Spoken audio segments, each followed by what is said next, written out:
La Réunion. Une compétition de danse qui réunit des danseurs partout à travers le Québec. Mais ce qui la rend unique, c'est sa mission. En plus d'obtenir un prix, les grands gagnants de cette compétition offriront leur récompense à la cause et l'œuvre de charité de leur choix. Au courant des 12 prochains épisodes, vous nous accompagnerez dans les coulisses. Vous rencontrerez les gens qui ont relevé ce défi, les danseurs qui ont tout donné pour leur cause et la grande équipe victorieuse. Mais pour commencer, quoi de mieux que de faire la rencontre de la personne au centre de ce projet? Son fondateur.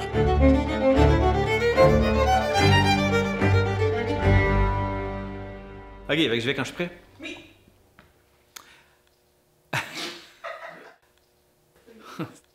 Ça m'est jamais arrivé, ça. En plus, c'est moi. OK.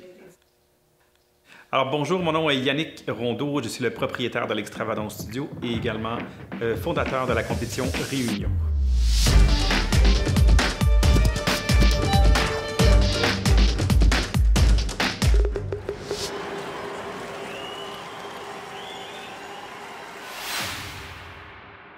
J'ai commencé à danser à l'âge d'environ 13 ans. La façon dont le tout a commencé, c'est parce que ma mère a décidé qu'elle avait envie que ses enfants fassent des cours de danse. Donc, j'ai fait des cours avec ma sœur et mon frère participaient également. Alors, c'est comme ça que ça a commencé et par la suite, l'enseignante a aimé ce qu'elle voyait, m'a proposé d'en faire un peu plus. J'ai changé de partenaire et avec les années, je me suis retrouvé dans les compétitions de danse. Et ça l'a jamais vraiment arrêté jusqu'à ce que je décide de mettre un terme en tant que danseur compétitif, mais ça a duré quand même plusieurs années.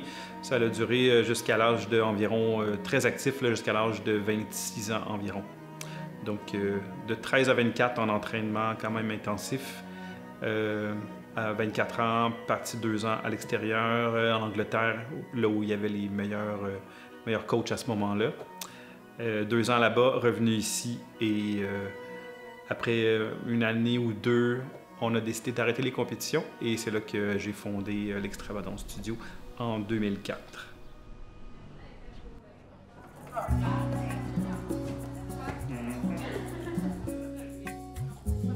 C'est sûr qu'au secondaire, il y a eu quelques obstacles qui n'ont pas duré trop longtemps parce que j'ai pris les choses en main pour m'assurer que ça ne continue pas. Mais étant donné que j'étais et que je suis encore un homme qui danse, donc évidemment à l'école secondaire, il y avait des petits commentaires de temps en temps parce que c'était... Il y a longtemps, je vais dire que ça se passe plus comme ça aujourd'hui, même si on en voit encore, mais dans le temps, c'était plus... On pensait que la danse, c'était plus pour les filles. T'sais. Donc, mais j'avais la chance d'avoir vraiment un super beau cercle d'amis. Autant dans la danse, mais je jouais au hockey aussi en même temps jusqu'au niveau midget. Donc, j'avais pas mal le meilleur des deux mondes. J'aimais vraiment le hockey, j'aimais la danse. Sauf qu'à un moment donné, j'ai vu que l'engouement pour la danse était peut-être un peu plus grand. Et je me disais que les chances de réussite étaient peut-être plus atteignables dans la danse qu'au hockey.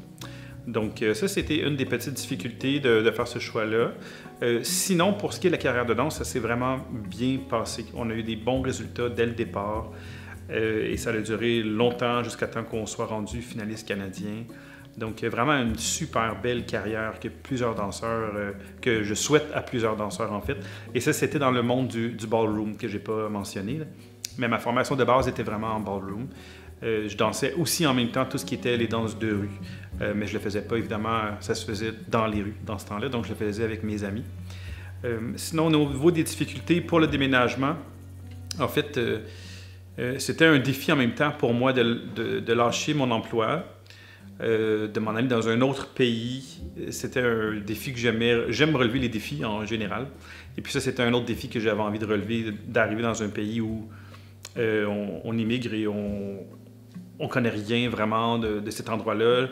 Le seul avantage que j'avais, c'était que c'était à Londres, donc la langue, je parlais déjà anglais. Quoique ça a été quand même un défi parce que l'anglais est quand même différent, très différent au niveau de la prononciation. Ça a quand même été un apprentissage. Mais ouais, ça a été difficile quand on est arrivé là-bas de se trouver un emploi parce que souvent, en fait, pour avoir un emploi, ça nous prend une adresse de résidence. Pour avoir un compte de banque, ça prend une adresse de résidence. Puis pour avoir une adresse de résidence, bien, ça prend un compte de banque.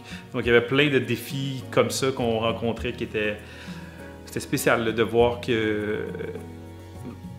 à quel point les choses qui sont acquises chez nous, on s'en rend plus trop compte. Et donc, tout était à faire et à refaire. Au niveau de notre réputation aussi avec les coachs là-bas, on était entouré des gens qui venaient de partout à travers le monde, les meilleurs à travers le monde. Donc, il fallait faire nos preuves, montrer aux coachs qu'on était sérieux dans notre entraînement. Donc, plein de défis comme ça, mais un apprentissage incroyable dans toutes les sphères de la vie. T'sais. Autant dans rester humble parce qu'on avait beau être les top ici là, au Québec / Canada, on arrive là-bas, ben, on n'est pas rien, mais il y a des gens, comme j'exprimais, de partout à travers le monde. Donc, on prend un peu notre place dans ce temps-là. Qu'est-ce qui m'anime dans la danse? Je sais qu'à la base, quand j'étais vraiment actif comme interprète, comme danseur, évidemment, c'est la connexion avec la musique. Right? Donc, j'adore la musique. Et de bouger sur la musique, c'est difficile à exprimer le sentiment qu'on a.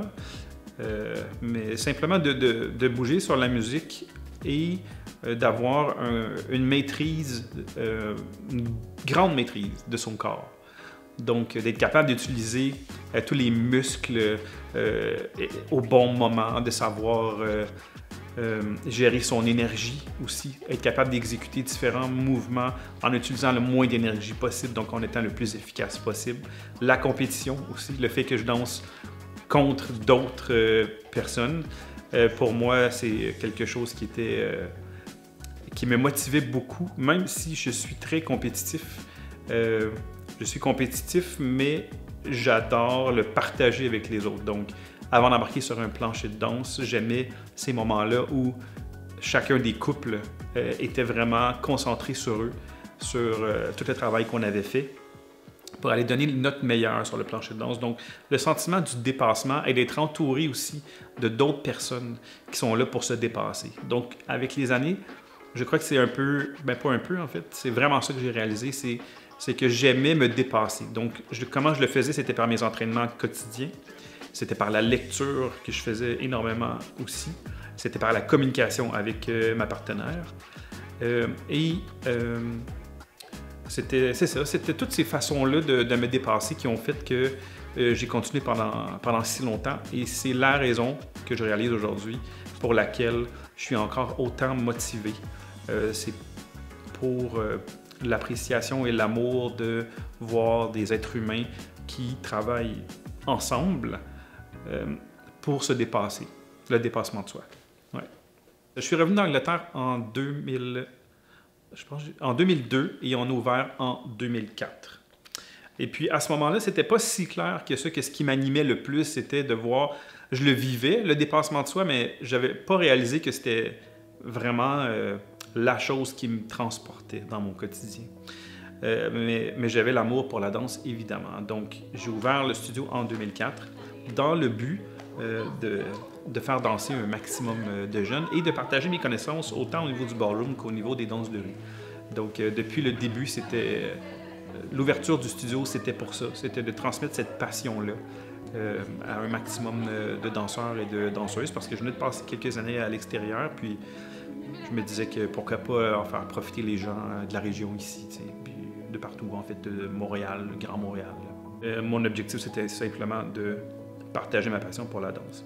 Avec les années, ça fait déjà maintenant 18 ans que le studio est ouvert. À force de faire une recherche personnelle, j'ai découvert que vraiment c'était le dépassement de soi et de voir que ce qui nous permet de réussir dans la vie, c'est de suivre ce qui nous différencie des autres. Ce que la petite voix à l'intérieur qui nous dit, je ne sais pas pourquoi, mais j'ai l'impression que même si le milieu des arts et de la danse, c'est peut-être pas la voie la plus facile, il y avait quelque chose qui me disait, j'ai envie de lâcher le hockey et j'ai envie de lâcher aussi ma carrière d'informaticien. Même si ce n'était pas nécessairement logique dans la société dans laquelle on vit. Mais j'ai pas été capable de retenir cette petite voix-là. J'ai pas eu le choix de l'écouter. Et j'ai continué dans cette direction-là, malgré plusieurs embûches pendant ces 18 ans-là qu'on peut, lorsqu'on est en affaires, et plusieurs embûches qui qui aurait pu me faire changer d'idée, mais à chaque fois, ça me ramenait. Et là, j'ai vraiment réalisé que l'envie de faire comprendre à un maximum de jeunes et de moins jeunes que la différence qu'ils ont, peu importe ce qu'elle est, dans ce cas-ci, d'être des artistes, parce qu'on est dans un studio de danse, d'être des artistes, si on y fait confiance à 100%, maintenant j'ai la conviction et j'ai la preuve qu'on peut être heureux, avoir une vie vraiment heureuse en faisant ce qu'on aime et de bien en vivre, ce que je fais aujourd'hui, 18 ans plus tard. Donc, cette envie d'influencer un maximum de gens-là à suivre leur propre voie et d'oublier tous les stéréotypes que notre société nous impose, que ce soit que la seule voie de la réussite, c'est l'école, puis d'aller faire un bac sans dénigrer, parce qu'on a besoin, évidemment, des gens qui ont... Les gens qui ont ce cadeau-là d'être vraiment bons à l'école, eh bien, je les invite évidemment à continuer, mais ce n'est pas le cas pour tous nos artistes. Et j'avais envie d'inspirer un maximum de gens à suivre cette voie-là. Et une façon de le faire, c'était à travers le studio, mais une façon de le faire à plus grande échelle, parce qu'en vieillissant, dans le fond, c'est devenu ma mission de vie. Et j'ai envie, pour le reste de ma vie, dans le fond, d'influencer un maximum de gens. Et je ne peux pas le faire seul.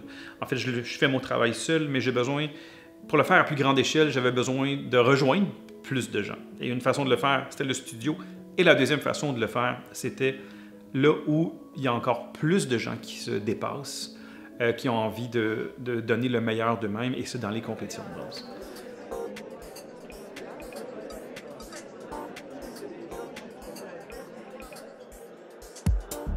Donc j'avais envie d'avoir une compétition de danse, mais qui était différente.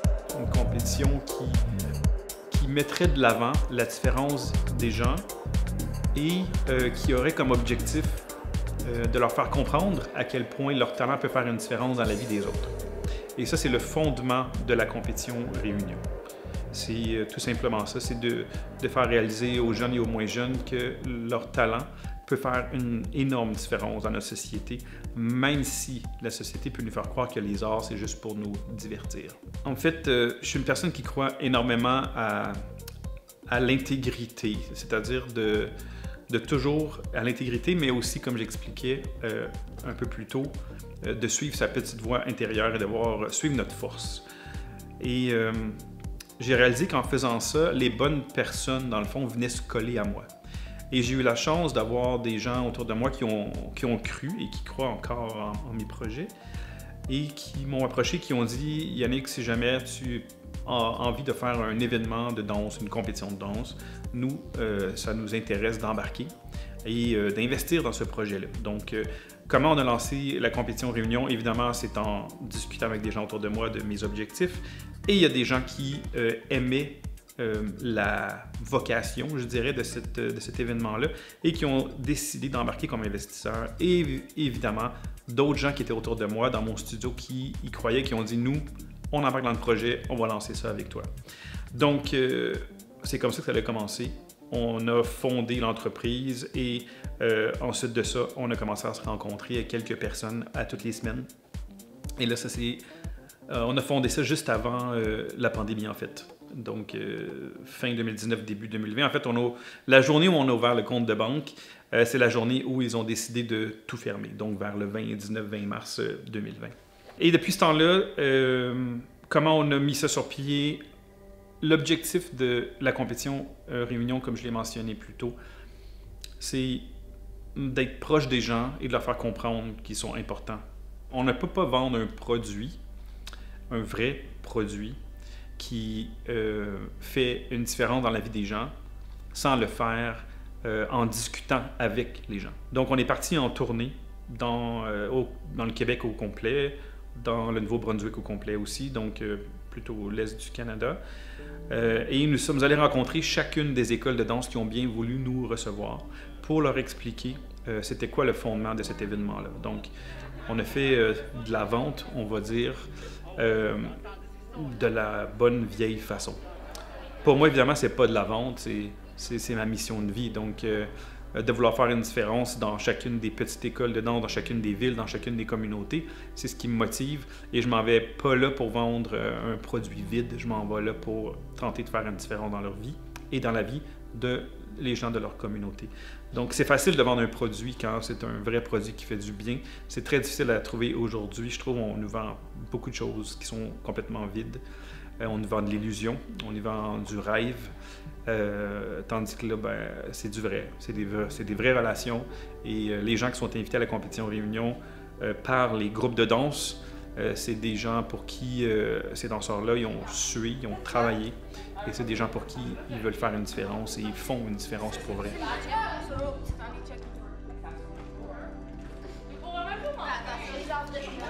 Lorsqu'on faisait les rencontres dans les écoles, on était entouré de jeunes, parfois de quelques parents, et des enseignants et de la direction du studio. Le message était vraiment orienté vers les danseurs. Le message qu'on passe aux danseurs lorsqu'on rencontre les écoles, je suis vraiment conscient que pour le bien des enfants, les parents vont souvent dire « la danse, mon enfant, c'est important, mais si les notes d'école sont moins bonnes, maman ou papa va te couper ta danse parce qu'il va falloir que tu mettes tes efforts sur l'école. » Ce que je peux comprendre. Par contre, lorsque tu as un enfant qui a de la difficulté à l'école mais qui est un artiste, ce qu'on est les lignes, ce qu'on lit entre les lignes en tant qu'enfant, c'est que mon talent que j'ai de danseur ne vaut pas autant que les gens qui réussissent à l'école. Alors que, à mon avis, c'est totalement faux. Donc, j'avais envie de faire comprendre aux jeunes qu'ils étaient compris par quelqu'un. Par quelqu'un qui a réussi à travers la danse aussi. Donc, en fait, ce que je voulais qu'ils comprennent, c'est que, de façon vraiment humble, je voulais qu'ils comprennent que j'étais un des exemples, que lorsqu'on suit notre force d'être si on est un artiste ou peu importe ce qui est notre force, mais quand on suit cette voie-là, qu'on y croit, qu'on peut réussir. Et la façon qu'ils peuvent réussir, ce que je leur explique, c'est que tout ce qu'ils ont à faire, c'est de faire ce qu'ils aiment le plus, de danser, mais de le faire avec une intention différente. Souvent, c'est pas ce qu'on fait, mais c'est l'intention derrière qui fait vraiment toute la différence. Alors, les jeunes devaient choisir une personne ou une cause pour laquelle ils voulaient danser. Ça peut être ma tante, mon oncle, son cousin.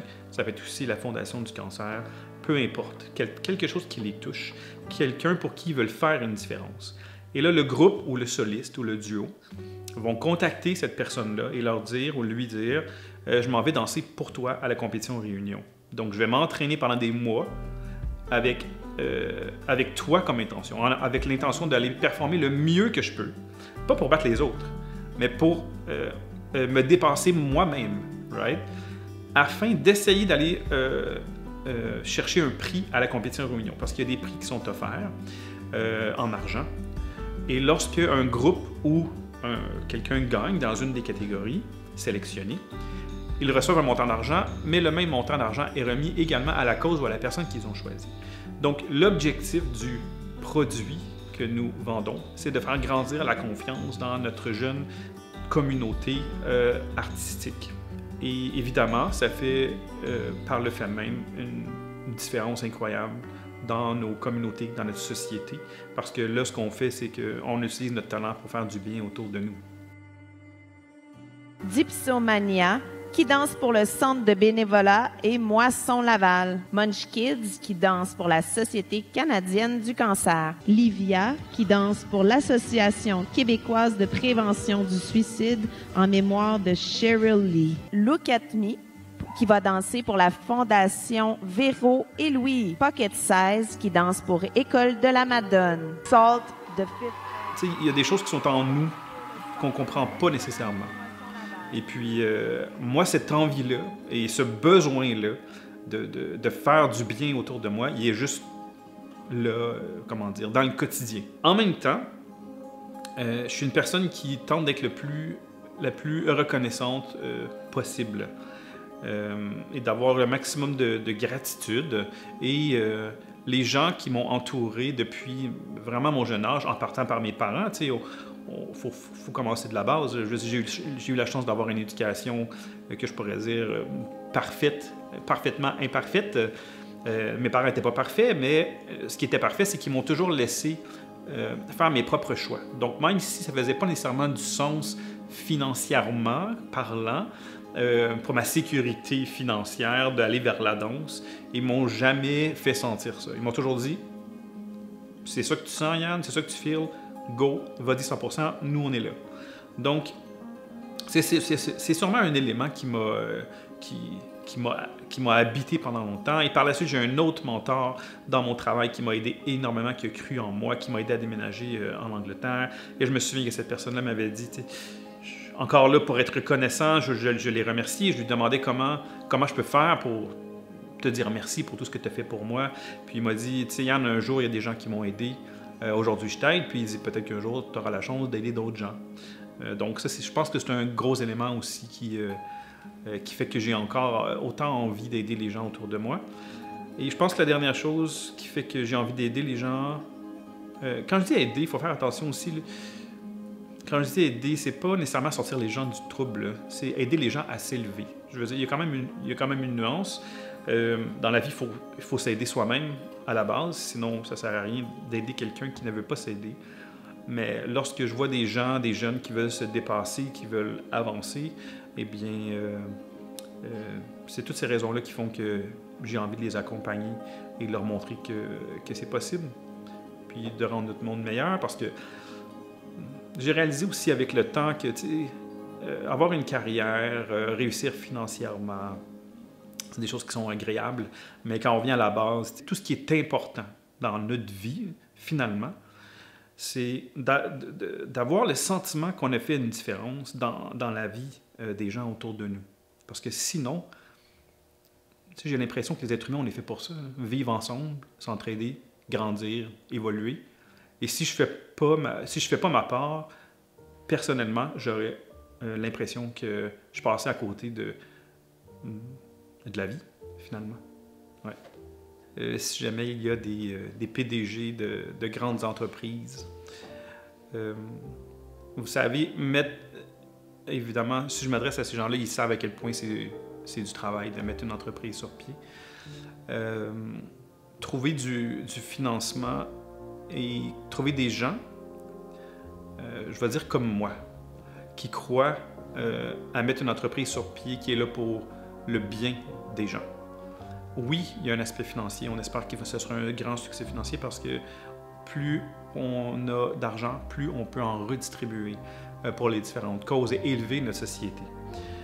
Alors, j'avoue que ce travail-là va être un gros travail, de rencontrer des gens d'affaires, du milieu des affaires, des philanthropes, des gens qui ont assez de sous, qui pourraient nous aider à propulser ce mouvement-là. Parce que, je l'ai dit en début d'émission, mon objectif, c'est de faire une différence dans la vie d'un maximum de gens possible. J'ai commencé dans ma petite ville sur la rive sud de Montréal, à Châteauguay, mais j'ai envie de le faire et sans prétention à l'échelle planétaire. J'aimerais que ce projet-là soit disponible partout, genre, sur la planète. Donc, j'invite les gens du milieu des affaires qui auraient une philosophie semblable à la mienne, qui auraient envie de participer à un magnifique projet comme celui-ci, à nous faire signe, parce qu'on va être à la recherche de gens pour nous aider, pour le faire grandir. Et on ne peut pas le faire grandir sans, évidemment, la collaboration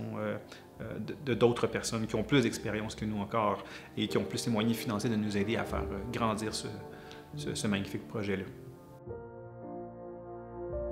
Je dirais que je voudrais que les gens restent avec je veux dire le mot espoir, avec l'espoir que c'est possible de faire une différence dans la vie. C'est possible de mettre une entreprise sur pied. Ça existe des gens qui ont des entreprises, qui veulent sincèrement faire une différence dans la vie des gens.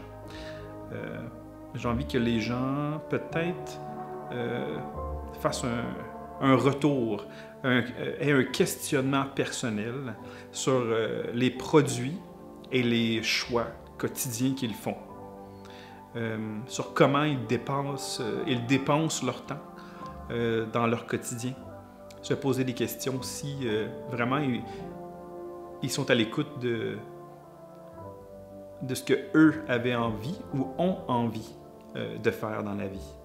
Ouais, c'est ça. Se demander si le travail qu'ils font dans leur quotidien, c'est vraiment aligné avec la raison pour laquelle ils sont nés, finalement.